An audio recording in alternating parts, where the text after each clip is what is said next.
And we're back after a brief break, and you're watching South Texas Crossfire. Generally, we bring on a lot of candidates that are running, politicians that are career politicians sometimes. But I always like to bring on a refreshing point of view, and that is the man on the street, the community activist, the voter that matters out there, because he represents all of you out there. When people say Joe Flores' show doesn't matter, they're saying your vote doesn't matter. And we know that's not true.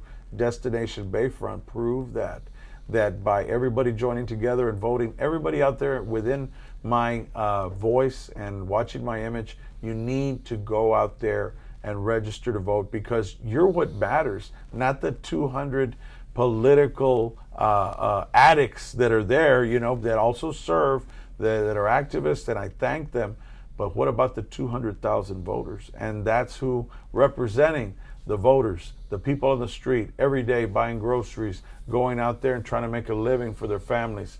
I bring you on the ancestor. His ancestor was the first mayor of Corpus Christi. He's always a friend to the show, and he's doing his best to get out the vote. And that's none other than Thomas J. HOLBEIN, known as Tommy Guns. How are you? Hi, Joe. Thanks.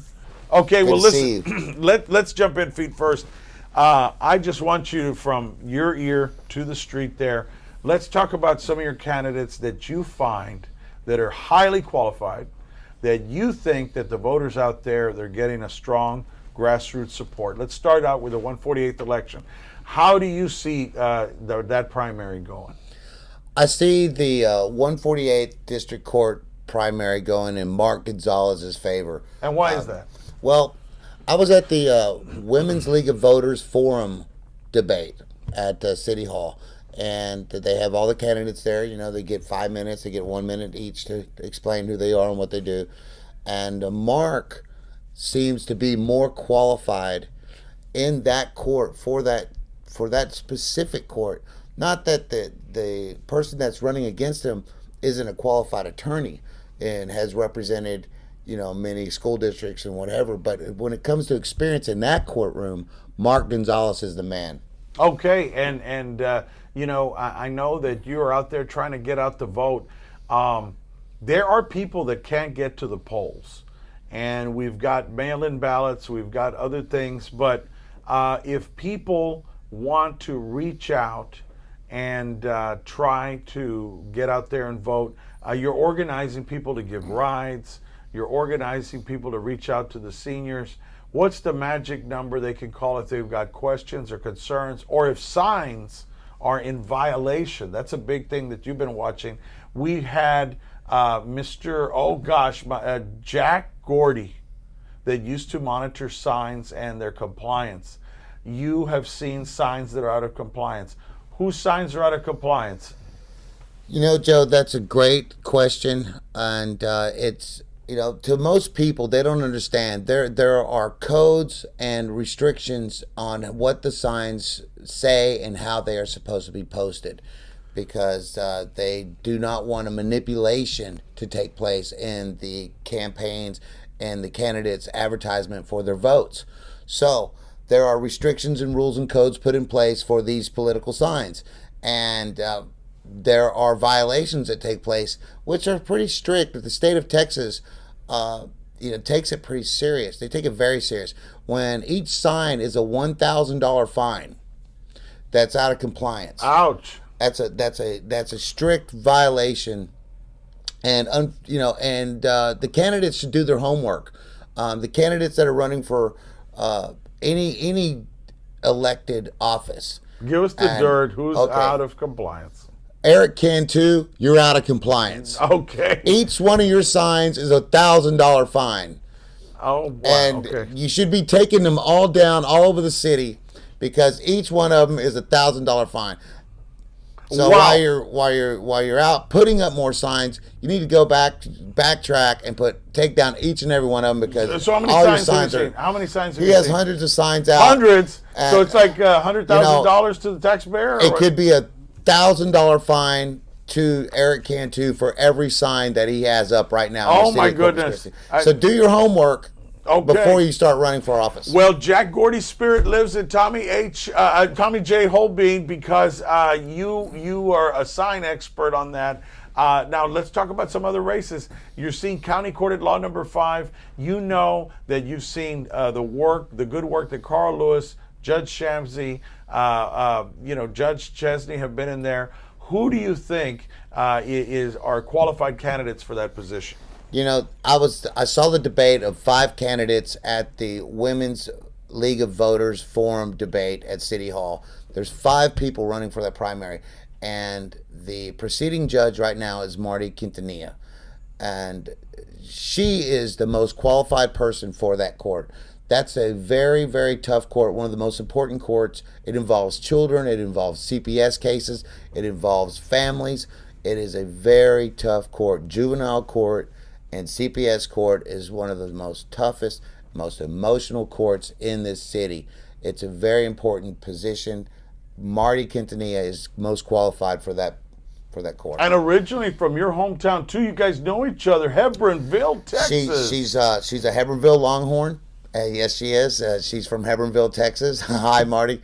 And she grew up with my cousins, Katie and Nancy, and some of the Holbeins there. She's been around a long time, but she has what it takes to make the right decisions in County Court Number 5, which is a tough court. It is. It is. It's emotional. It'll pull your heart. It is just one of the toughest. People don't realize, Joe, what takes place in County Court Number 5. You know, we need parents to get their lives back together, to put families back together, to put children back in their homes, get them out of foster care. And Marty is implementing programs and helping make the right decisions to do that. Okay, and very well said. Now, if people want to come help you, because a lot of the time during election day, you're going to be out there, regardless of who the candidate is, bringing water, snacks, running out there, making sure that seniors are walked to the poll up to the 100-foot limit and all that. You're going to try to be helping. If somebody wanting to join the Tommy Guns army of people that are out there as volunteers to hold up signs, to help candidates, to just get people out to the polls, drivers, anybody out there, aren't you encouraging a car program that somebody take 10 people that day to vote, correct? Absolutely. And the magic number to call if people on your army, they need somebody to take them to go out and vote? Contact the show. The best way to reach me is call Joe's office, 887-8670. Call 361-887-8670. Leave your name and number, and we'll be in contact with you as soon as possible. We need people with passenger vans. Any volunteers that want to volunteer a van to pick up people to take them to the polls. So volunteers that have vans, volunteers that have pickup trucks, call 887-8670 and say, I am willing to take people to vote. And if you need a ride, call us. If you need a ride to go and vote, if you don't have a car, and we want to stress the importance of voting, okay? We live in the greatest country in the world, the United States of America. We have the right to vote. We have the right to freedom of speech. We have the right to carry guns. We have the rights that other countries do not have. And we should exercise our right to vote. Amen. Amen. There's a lot of people that just don't vote. They're not registered. They don't care to vote. The percentage of people that don't vote that are qualified to vote. Oh my gosh, 60, 80% don't come out. Absolutely. We need you to vote. We live in the best country in the world, and we have the right to vote, and so we should exercise our right to vote. And I'm encouraging each and every one of you to get registered and vote. All right. Everyone needs to vote. That's right. And the magic number, don't wait till election day, early vote. And anybody who has a car, van, who wants to volunteer, leave your name and number, 887-8670, and we'll coordinate you with Mr. Holbein, and he'll get together with people that do need a ride to go vote. And don't just wait for Mr. Holbein. If you've got neighbors, go ask a senior, do you need a ride to go vote? Go ask ask in your network, who needs a ride to go vote? Make voting parties. After you go vote, have some chips and soda and whatever other beverage you want. Go vote. Get 10 of your friends together and make a voting party and watch election night. Come down to the courthouse and watch the elections. Get involved. And call 887-8670 if you got a passenger van, you got a truck, and you want to take seniors to vote. Let us know. Or you need a ride. Let us know. And thank you. Tommy Guns, Thomas J. Holbein, getting everybody out there. One man can make a difference to get out the vote. Thank you, Tommy. Thank you, Joe.